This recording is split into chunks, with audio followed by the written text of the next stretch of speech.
Everyone, my name is Deanna and I'm the founder and creative director at Captilight. A little bit about me, I previously worked at 302 Interactive, which is a game design agency working in games, AR, VR, all of the emerging tech. I worked as a game designer and a consultant for helping them market their commissioned grand strategy games and also helping design and release their mobile titles.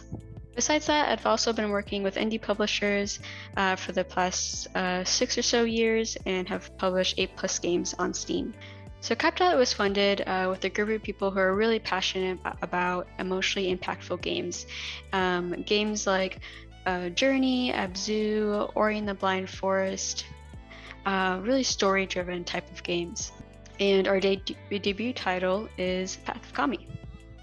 Path of Kami follows a wolf, and you'll solve puzzles and discover secrets with creative uses of your spirit fire powers. And the game was inspired by Okami, and the game focuses on life, death, and family. A little bit more about us. A lot of us actually have our own day jobs. We're a pretty indie team. It's probably around 5 or 6 of us that continuously work on the game. So we've definitely worked on it more on the nights, early mornings, and weekends. And thanks to my day job, I got to work a lot in the co-working space, which gave me the chance to meet a bunch of other developers and network with a bunch of fellow devs.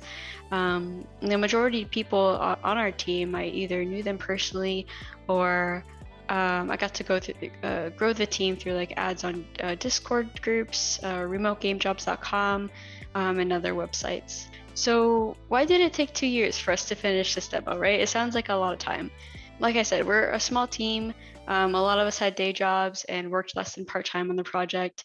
One problem that we had because of that was our work was pretty sporadic because of all the other commitments that we had. We weren't really able to provide a lot of stable work for some of the contractors. And because of that, we kind of had to cycle through between people to really get the work done and keep things moving. We also did some contract work to help the support of the development of the game. Special thanks to our clients who have supported us throughout our journey and helped us through that. So first we worked on a prototype, and we had worked on it originally for GDC, but as everyone knows, in 2019 to 2020, COVID happened. So a lot of the work that we had been trying so hard to finish, we weren't able to show off then. But we did get the chance to pitch it to publishers virtually. But we learned a lot. Even though we had a lot of the core mechanics, we didn't have like a lot of the art, and you could tell we were very early stage. And through our experience, we've kind of learned that publishers like to see a more finished looking type of game, or a visual prototype, so to speak. And yeah, it was a bit difficult for our team. As everyone knows, games are expensive to make, and we're working less than part-time on it, so that meant even more time that we would have to put in and money. So it was a bit difficult for us.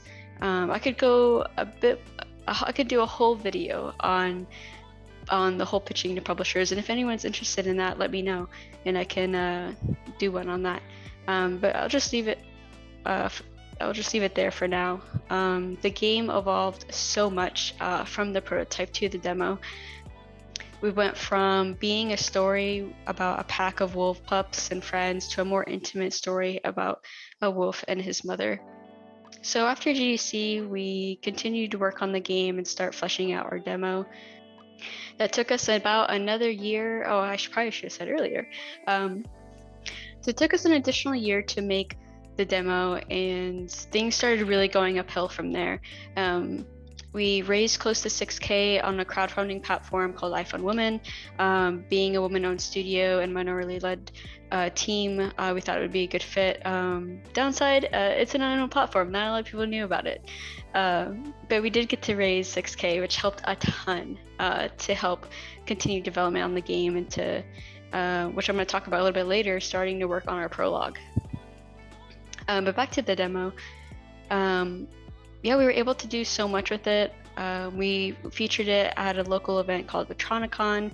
It was featured in Steam Next Festival and other online events. And probably one of the highlights of having the demo was being able to work with GameRound to get a bunch of feedback and testing done globally and get a bunch of stats and traffic to our Steam pages and all of that fun stuff to help get the word out. So what's next? We're working on a big update to close out our demo, which includes additional content, a collectibles inventory system, localization, and all of that fun stuff. And continue expanding it, adding additional content and features for the prologue, and we aim to release it early next year. We've learned so much throughout these 2 years in terms of the business side of things, of getting an indie studio up and running, to gathering our team, to learning about all the different SDKs out there for Steam, GameRound, and other platforms that we have been working with. And yeah, it's been a crazy journey so far, and we are very excited to continue working on it.